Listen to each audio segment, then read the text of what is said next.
Good afternoon. I would like to call the Government Operations Committee to order. Madam Chair, if you would please take roll call. Commissioner Kenizik. Commissioner Garza. Here. Commissioner Clark Coleman. Commissioner Colleen has requested an excuse. Commissioner Clementi. Here. We have a quorum present. Thank you. Next item, please. B, Chairwoman's remarks. I have none. Next item, please. C, approval of the October 23rd, 2024 meeting minutes. Can I please get a motion? Oh, wait. Okay, there we go. Using the computers again, motion from Commissioner Garza, second by Commissioner Coleman, Clark Coleman. Please vote on your tablets.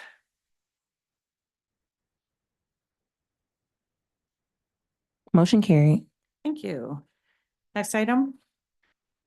D, unfinished business. There is none listed. Okay, let's go to new business, please.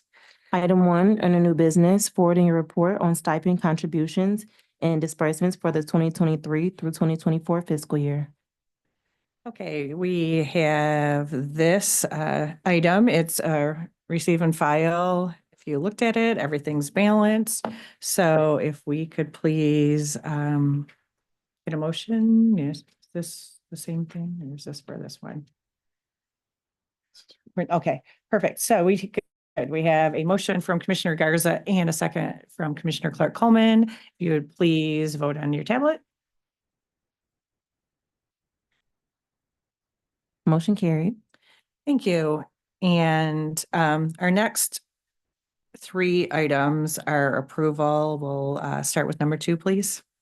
Item 2, requesting commission approval of a 2-year intergovernmental agreement with Third Judicial Circuit of Michigan to establish the terms and conditions under which the court will transition the processing of payments to attorneys for indigent defense to the county's Indigent Defense Services Department.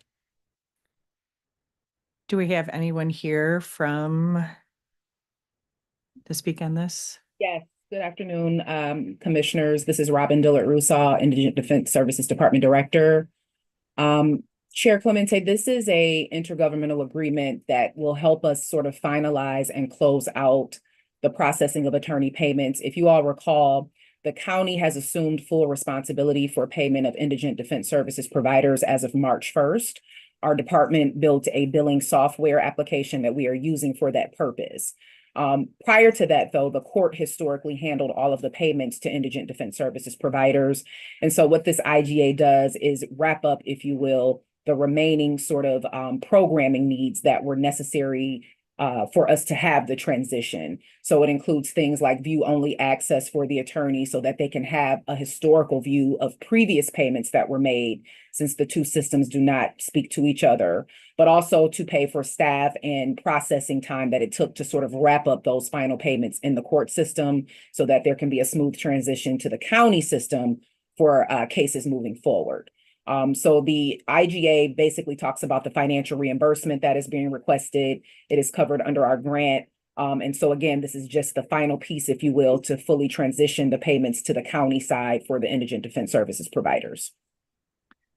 Thank you very much for that explanation and for all your work. Does anyone have any questions, commissioners? Okay.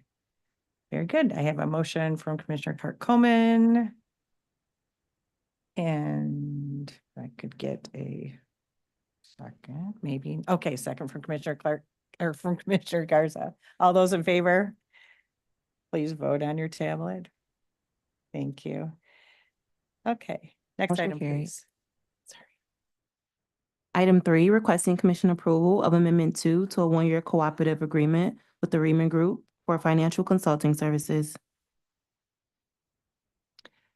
Does anyone have any questions on this item? Okay, let's go on to item number 4, please, and then we'll take those 2 together. Item 4, requesting commission approval of Amendment 3 to a 3-year contract with 1 2-year option to renew with NTT Managed Services Americas, LLC, DBA Secure 24, LLC, to continue to provide hosting, functional, and technical support for the J.D. Edwards and Clerk Vitals applications. Any questions on this? Sure. Okay. If I could get a motion for items 3 and 4, please. Thank you. Yes, sir. Yeah, okay. We have a motion from Commissioner Clark Coleman, a second from Commissioner Garza. All those in favor, please vote on your tablet. Motion carried. Thank you. Next item, please. Moving to the addenda, item 5. A discussion with the Office of Corporation Counsel regarding increasing the settlement delegated authority amount. Good afternoon. Please introduce yourself. Good afternoon, Sue Hamoud, Deputy Corporation Counsel. As this body is aware, there is a resolution for delegated settlement authority with Corporation Counsel, which we present to you annually, every year. The last time we requested the delegated settlement authority, a member of this body inquired, one, how long it's been that the delegated authority settlement count to Corporation Counsel was 20,000, and whether or not, or why there was no attempts to increase that authority given the length of time that it had been 20,000. So with that, we went back and did some homework and found that the delegated authority to Corporation Counsel has been 20,000 since 2005. It started at 15,000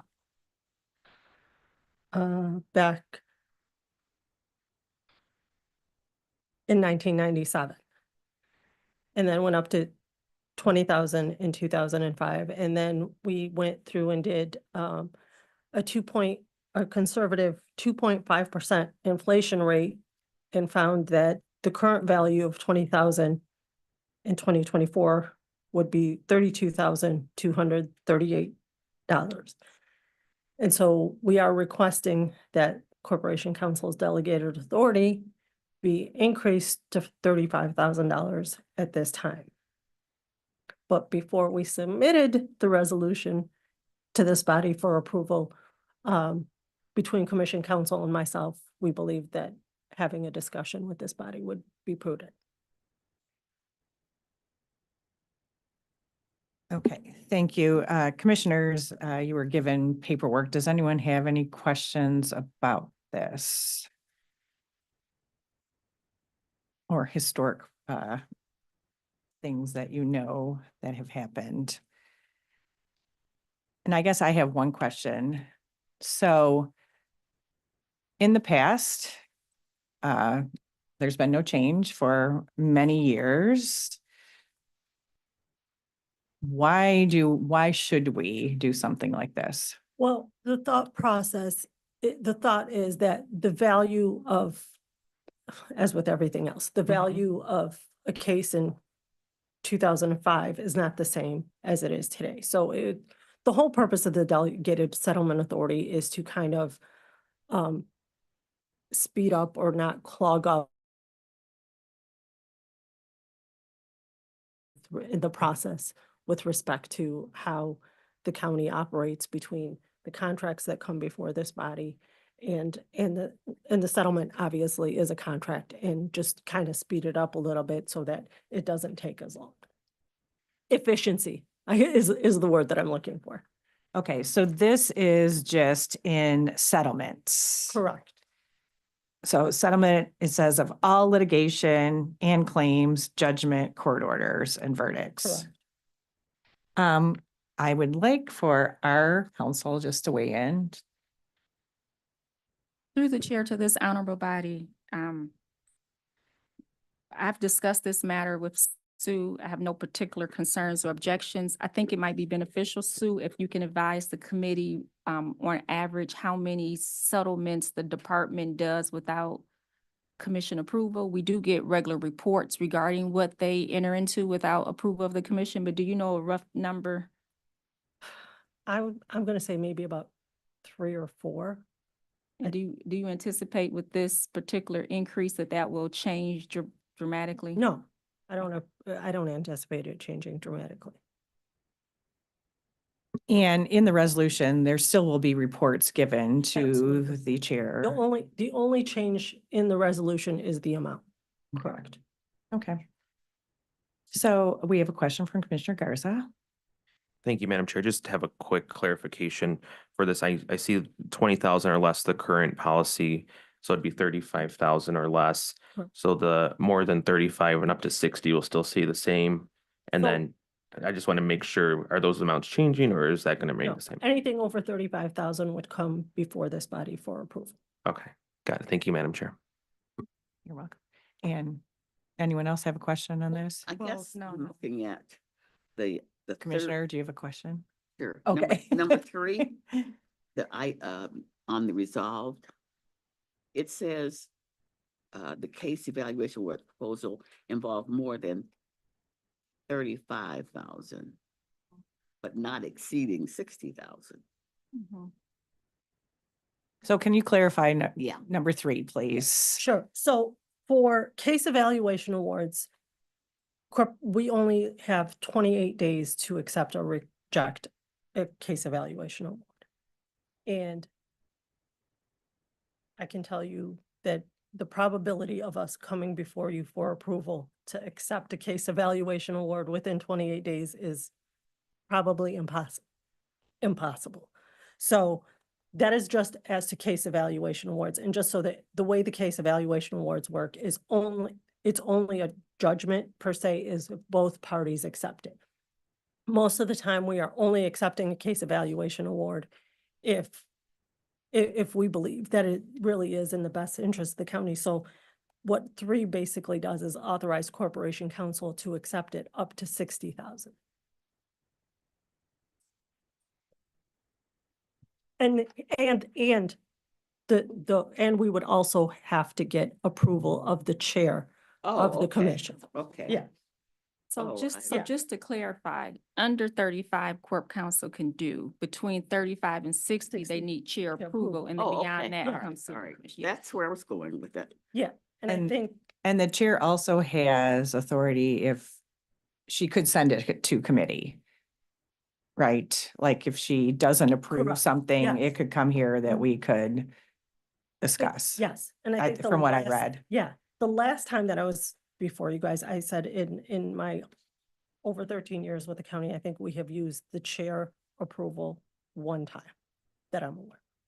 So, but yes, you are correct. Well, my, Yeah, go right the general counsel answered my question, because I was concerned that about how many of these would happen without any oversight. Yes. So if the chair, so what you're saying is that under normal circumstances that Corp Counsel can approve those under 35. But with the chair's concurrence, they can go up to 60,000. Correct. Okay, well, that answers my question. Okay, And then over that definitely comes. Yes, and like I said, I mean, requesting the chair approval without coming to the full body is a very rare occurrence. Okay. Are there any other questions? Okay. Okay, thanks. For clarification, the actual resolution will be submitted for approval, and we'll probably get that for approval in December. Okay. Before the end of the year, when the current expires, before the current delegated authority expires. Okay. Very good. Okay. Thank you. Thank you. Okay. Madam Clerk, if we could go to the next item, please. Moving back to the agenda, F, such other matters as may be properly submitted before the committee. No of none. G, public comments. Okay, it's time for public comment. Is there anyone on Zoom or the phone, or is there any emails that would like to make a public comment? No emails have been received. Okay, second call, public comment. Anyone in the audience that would like to make a public comment? Okay, public comment is now closed. Next item, please. Adjournment. Vote to adjourn. Okay, we have All those in favor? Aye, we are adjourned.